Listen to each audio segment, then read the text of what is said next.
मेरा प्रिय साथीहरू, प्रभु येशू मसीहको नाममा जय मसीह। मलाई आशा छ कि मेरो प्रभुले तपाईँलाई तपाईँको परिवारलाई सही सलामत राख्नु भएको छ र यो वचन तपाईँ जति यो भिडियोको माध्यमबाट जति भाइ बहिनी सुन्नुहुन्छ, तपाईँले सबैले यो वचन सुन्नको लागि, बुझ्नको लागि र अगाडि मनन गर्नको लागि म आग्रह गर्दछु। यहाँ हेर्नुहोस् त, म तपाईँको यिर्मियाको पुस्तक 17को 5 र 6 वचनमा तपाईँहरूको निम्ति लिएर आएको छु। यहाँ यसरी लेखेको छ, परमप्रभु 5 मा लेखेको छ, परमप्रभु यसो भन्नुहुन्छ, श्रापित होस् त्यो मानिस जसले मानिसमाथि भरोसा राख्दछ र शारीरिक शक्तिमाथि भर पर्दछ, जसको हृदय परमप्रभुदेखि टर्की गएको छ। आमेन। हेर्नुहोस् त, र 6 मा लेखेको छ, त्यो उजाड भूमिको पोथ्रो झैँ हुनेछ, उन्नति आउँदा त्यसले देख्ने छैन,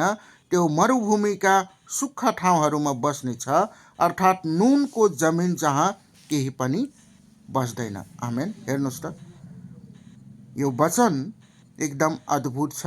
र यहाँ हेर्नुहोस् त के लेखेको छ, 5 मा हेर्नुहोस् त, 5 मा लेखेको छ, परमप्रभु यसो भन्नुहुन्छ, श्रापित होस् त्यो मानिस जसले मानिसमाथि भरोसा र शारीरिक शक्तिमाथि भर पर्दछ, हैन, र जसको हृदय परमप्रभुदेखि टर्की गएको छ।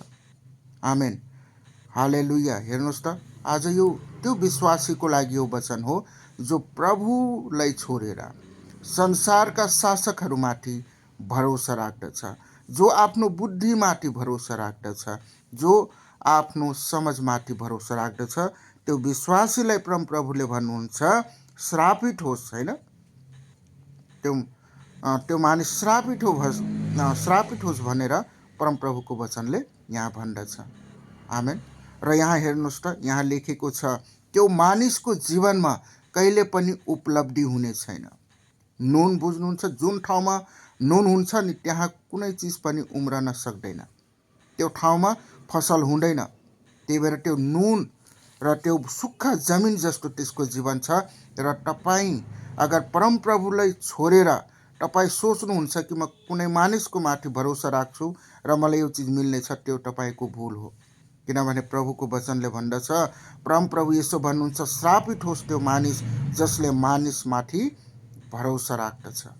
आमेन। यो वचनद्वारा अगर तपाईँ परमप्रभुदेखि टर्किली जानुभएको छ भने यो वचनद्वारा तपाईँ फर्केर आउनुहोस् र प्रभुको चरणमा आउनुहोस्। आमेन। यो वचनद्वारा तपाईँले सम्पूर्णलाई प्रभु येशू मसीहको नाममा आशिष मिलेको छ। आमेन।